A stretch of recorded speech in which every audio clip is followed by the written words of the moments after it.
नमस्कार दोस्तों। आज पूरे भारतवर्ष में गुरु पूर्णिमा मनाई जा रही है। इस दिन सभी गुरुओं की पूजा करने का विधान है।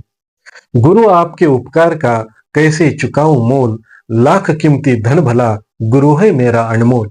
गुरु पूर्णिमा की सभी को हार्दिक हार्दिक शुभकामनाएं।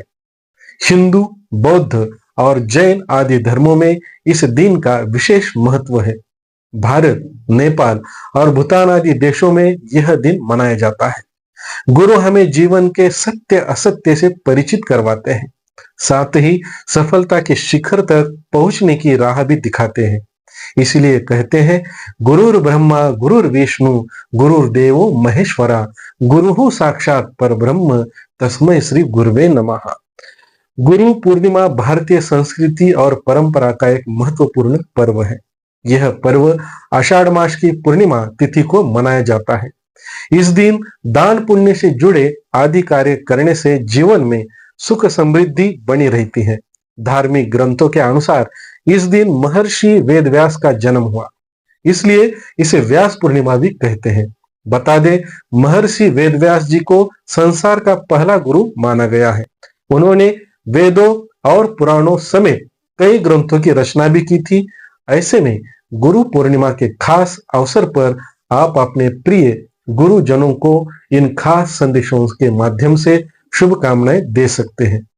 वह दिन था जब महाभारत के रचयिता व्यास का जन्म ऋषि पराशर और एक मछुआरे की बेटी सत्यवती के घर हुआ था।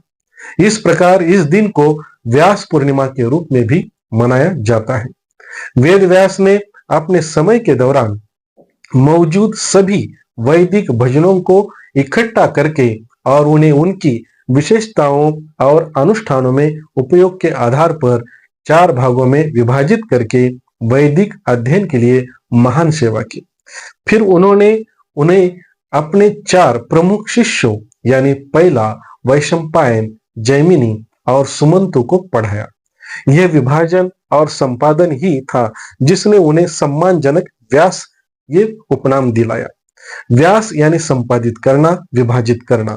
उन्होंने वेदों को 4 भागों में विभाजित किया, अर्थात ऋग्वेद, यजुर्वेद, सामवेद, अथर्ववेद, ये 4 वो वेद है। गौतम बुद्ध ने अपने ज्ञान प्राप्ति के लगभग 5 सप्ताह बाद बोध गया से सारनाथ चले गए। ज्ञान प्राप्ति से पहले उन्होंने अपनी कठोर तपस्या त्याग दी थी। उनके पूर्व साथी पंचवर्गीक उन्हें छोड़कर सारनाथ में ऋषिपतन चले गए। ज्ञान प्राप्ति के बाद बुद्ध ने उरुविल्ला को छोड़ दिया और उनसे जुड़ने और उन्हें शिक्षा देने के लिए ऋषिपतन की यात्रा की। वह उनके पास इसलिए गए क्योंकि अपनी आध्यात्मिक शक्तियों का उपयोग करके उन्होंने देखा था कि उनके 5 पूर्व साथी धर्म को जल्दी समझ पाएंगे। सारनाथ की यात्रा करते समय गौतम बुद्ध को गंगा पार करनी थी। जब राजा बिंबिसार को इस बारे में पता चला तो उन्होंने तपस्वियों के लिए कर समाप्त कर दिया। जब गौतम बुद्ध को अपने 5 पूर्व साथी मिले तो उन्होंने उन्हें धर्मचक्र प्रवर्तन सूत्र की शिक्षा दी। वे समझ गए और प्रबुद्ध भी हो गए। उन्होंने आषाढ़ की पूर्णिमा के दिन भिक्षु संघ की स्थापना को चिन्हित किया। बुद्ध ने बाद में अपना पहला बरसात का मौसम सारनाथ में मूलगंध कुटी में बिताया।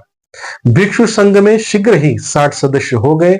जब बुद्ध ने उन्हें अकेले यात्रा करने तथा धर्म की शिक्षा देने के लिए सभी दिशाओं में भेज दिया। जैन परंपराओं के अनुसार गुरु पूर्णिमा को त्रिलोक गुहा पूर्णिमा के रूप में जाना जाता है, जिसमें आपने त्रिलोक गुहाओं और शिक्षकों को विशेष सम्मान दिया जाता है। यह दिन चातुर्मास की शुरुआत में पड़ता है। इस दिन महावीर ने कैवल्य प्राप्त करने के बाद गौतम स्वामी को अपना पहला शिष्य यानी गणधर बनाया और इस तरह वे स्वयं त्रिलोक गुहा बन गए। सिख धर्म में भी गुरु का स्थान ऊंचा है। गुरु नानक से लेकर गुरु गोविंद सिंह तक उन्होंने अपने ज्ञान, त्याग और समर्पण से धर्म और समाज को सच्ची राह दिखाई। ऐसे विशेष दिन की आप सभी को फिर से शुभकामनाएं। अगर आपको वीडियो अच्छी लगी हो तो उसे जरूर लाइक करें, चैनल को सब्सक्राइब करें। धन्यवाद।